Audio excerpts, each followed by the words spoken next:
Olá, irmãos, graça e paz do Senhor Jesus. E estamos com mais um vídeo. E antes de começar, como eu sempre digo, eu gostaria de pedir a vocês que vocês deixassem o like, se inscreva no canal você que é novo, ative o sininho para ficar por dentro de tudo que posto e compartilhe para amigos, amigas, familiares que gostam desse tipo de vídeo. E também o meu Instagram, o link está na descrição. Vamos pro vídeo. O que eu irei aqui pregar para vocês, Deus, ele ministrou no meu coração, colocou o desejo em mim de eu trazer para vocês aqui. Então, eu gostaria que vocês pegassem a Bíblia e abrissem em 2 Coríntios, capítulo 7, do versículo 1 ao versículo 10. Pronto, pegaram a Bíblia? Eu vou ler o versículo 1 ao versículo 10 e depois eu vou ministrar. Mas eu vou ler antes. Versículo 1. Ora, amados, pois que temos tais promessas, purifiquemo-nos de toda a imundícia da carne e do espírito, aperfeiçoando a santificação no temor de Deus. Recebei-nos em vossos corações, a ninguém agravamos, a ninguém corrompemos, de ninguém buscamos o nosso proveito. Não digo isto para vossa condenação, pois já antes tinha dito que estais em nossos corações para juntamente morrer e viver. Grande é a ousadia da minha fala para convosco, e grande a minha glória a respeito de vós. Estou cheio de consolação, transbordo de gozo em todas as nossas tribulações. Porque mesmo quando chegamos à Macedônia, a nossa carne não teve repouso algum. Antes em tudo fomos atribulados, por fora combates, temores por dentro. Mas Deus que consola os abatidos, nos consolou com a vinda de Tito. E não somente com a sua vinda, mas também pela consolação com que foi consolado por vós, contando-nos as vossas saudades, o vosso choro, o vosso zelo por mim, de maneira que muito me regozijei, porquanto, ainda que vós contristei com a minha carta, não me arrependo, embora já me tivesse arrependido, por ver que aquela carta vos contristou, ainda que por pouco tempo. Agora folgo não porque foste contristado, mas porque fostes contristados para arrependimento. Pois foste contristados segundo Deus, de maneira que por nós não padecestes dano em coisa alguma. Porque a tristeza, segundo Deus, opera arrependimento para a salvação, da qual ninguém se arrepende, mas a tristeza do mundo opera a morte. Então, minha gente, quando nós fazemos algo que a gente sabe que não provém de Deus, quando nós fazemos algo que não provém de Deus, a gente de imediato a gente fica contristado. Ou seja, a gente fica entristecido. Dentro do nosso ser já vem de imediato uma tristeza. E essa tristeza é segundo Deus. Por quê? Porque Ele quer que a gente se santifique todos os dias. E essa tristeza, de imediato, vai gerar arrependimento. Como diz no capítulo 7 de 2 Coríntios, versículo 10, essa tristeza é segundo Deus. E essa tristeza vai gerar arrependimento. E, minha gente, quando gera arrependimento em um ser humano, de imediato, pode ser de imediato ou não, mas o desejo da mudança é de imediato. Mas a mudança pode ser demorada. A mudança pode ser demorada, mas o desejo da mudança é de imediato. Se gerar tristeza, segundo Deus, em nós, dentro de nós, E aí, nós nos arrependemos, mas não aconteceu uma mudança, ou seja, a gente não renunciar o pecado, isso não é arrependimento, é remorso. Que você que pensa que se arrependeu e não muda, não é arrependimento, é remorso.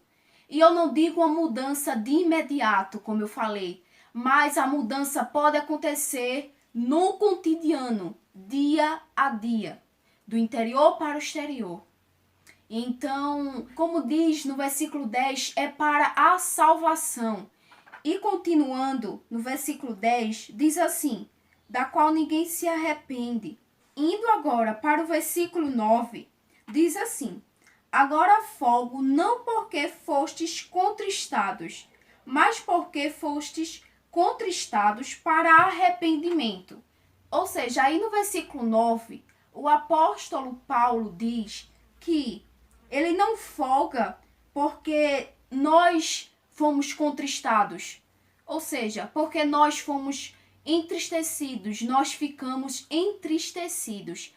Mas porque nós fomos contristados para arrependimento.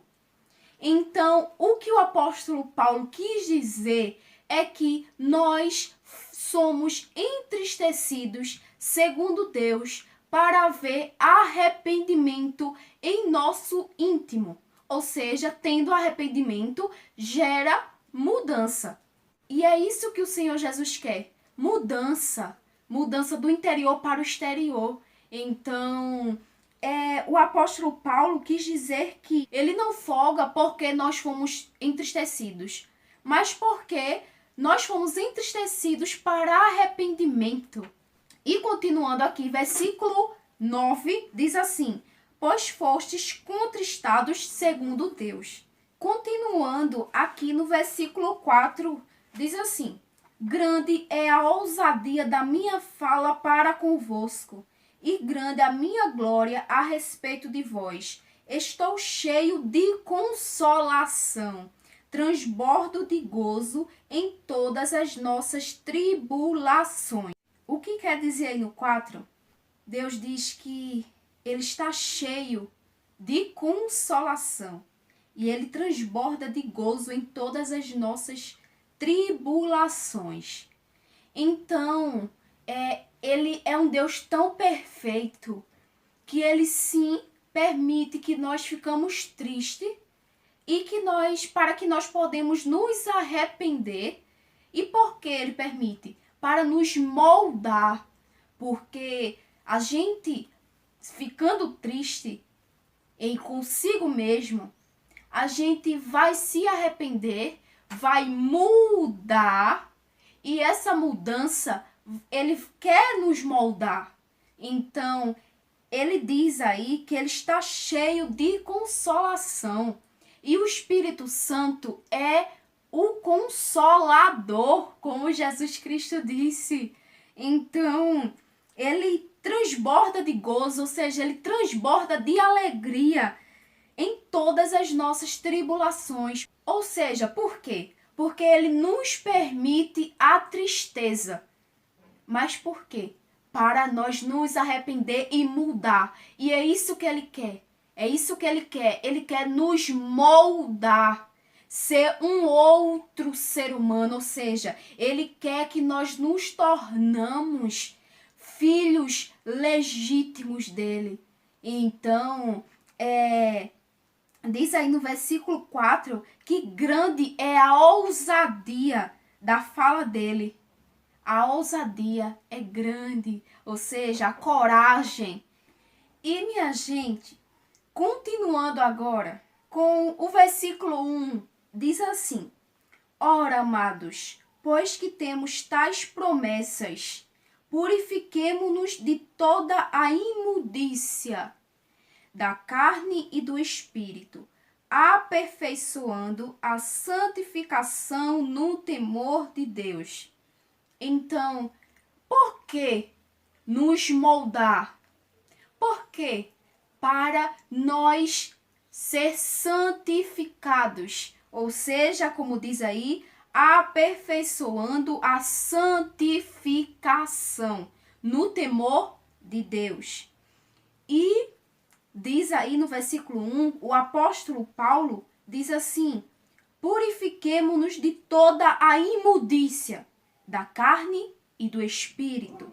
Então, o que o Senhor ministrou ao meu coração é que nós fizemos algo que nós sabemos que não provém de Deus. De imediato nós ficamos tristes. Ou seja, a nossa consciência já nos culpa.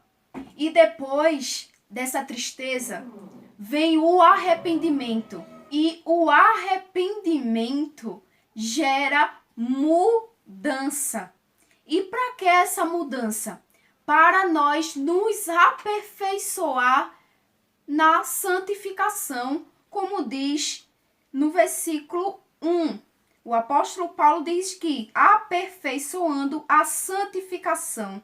Então, quando acontece uma renúncia, ou seja, quando nós renunciamos um pecado ou vários pecados, de imediato a gente está se limpando de toda a imundícia. A gente está se limpando daquela imundícia. Pode ser da carne e pode ser do espírito. E quando nós nos purificamos daquela imundícia, nós estamos aperfeiçoando a santificação. Porque nós humanos, nós vai renunciando o pecado pouco a pouco. Eu sou uma prova viva que algumas coisas eu não achava que era pecado. Mas aí, quando nós vai conhecendo a palavra do nosso Senhor, a gente vai nos aperfeiçoando a santificação. Porque a gente vai se sentir mal pelo que nós estamos fazendo. E de imediato, como eu sempre estou dizendo, vai gerar arrependimento, mudança e aperfeiçoando a nossa santificação. No temor, como diz aí no versículo 1, no temor de Deus. Então, minha gente, quando vocês fizer algo que não provém de Deus, que não agrada a Deus, e vocês ficam tristes, aí você vai se afastar de Deus, eu não vou mais viver para Jesus. Por quê? Porque eu estou desagradando a Ele. Mas não. Continue. Você, quando gerar aquela tristeza, vai gerar arrependimento. E nesse arrependimento vai gerar mudança. E a mudança, como o apóstolo Paulo diz, aperfeiçoando a santificação no temor de Deus. Mas aí, minha gente, também, se caso você não estiver conseguindo, peça força a Deus. Em oração, peça força a Ele, ajuda, seja muito verdadeiro. Seja muito humilde com Deus quando for falar com Ele, sempre verdadeiro, humilde, sempre. Diga tudo o que se passa dentro de você. Diga tudo o que se passa. Diga que você não está conseguindo abandonar tal pecado. Se você não está conseguindo abandonar tal pecado, diga a Ele que você não está conseguindo. Seja verdadeiro. E aí você se abrindo, Ele vai te ajudar. E eu tenho certeza que você vai conseguir abandonar esse pecado. Eu tenho certeza. Porque eu já passei por isso e tenho certeza que todos os cristãos já passaram por isso. E é algo que a gente vai mudando dia a dia. A gente vai nos purificando de toda a mudícia da carne e do espírito para aperfeiçoar a santificação no temor de Deus todos os dias. Meditando na palavra, nós vamos conhecendo o que agrada a Deus e o que não agrada a Deus. E aí a gente vai aperfeiçoando a santificação no temor de Deus. Então é isso aí, irmãos. Não desistam, não desistam. Peça ajuda a Deus, seja humilde para reconhecer que vocês são fracos. Eu também sou fraca, todos nós somos fracos. Então reconheça diante de Deus que vocês não conseguem sozinhos. Então, não é por nossa vanglória, não é por nossa vanglória, mas é pela glória dele. A gente só nos sentimos cheios por causa dele. Cheios do Espírito Santo, cheios do amor, cheio do gozo, cheio de tudo que provém dele. Então, irmãos, que possamos sempre, sempre reconhecer que nós somos fracos sem ele. Que possamos reconhecer que nada somos e nos humilhar diante dele e reconhecer e dizer para ele o quanto você é fraco nisso, o quanto você é fraco naquilo, e dizer que você não consegue abandonar tal pecado, porque algo está mais forte que você, mais forte do que ele, nada é mais forte. Então, irmãos, não desistam, persistam, orem, busquem a ele, clamem pela misericórdia dele, que ele vai ao encontro de cada um de vocês. Então, irmãos, é isso que eu quis passar para vocês hoje. Não desistam, insistam, persistam, força. O nosso propósito é rumo ao céu. Então que possamos sempre estar firme no Senhor, que possamos estar firme nessa rocha que é o Senhor Jesus. Então foi isso aí. Fiquem com o Senhor Jesus e tchau!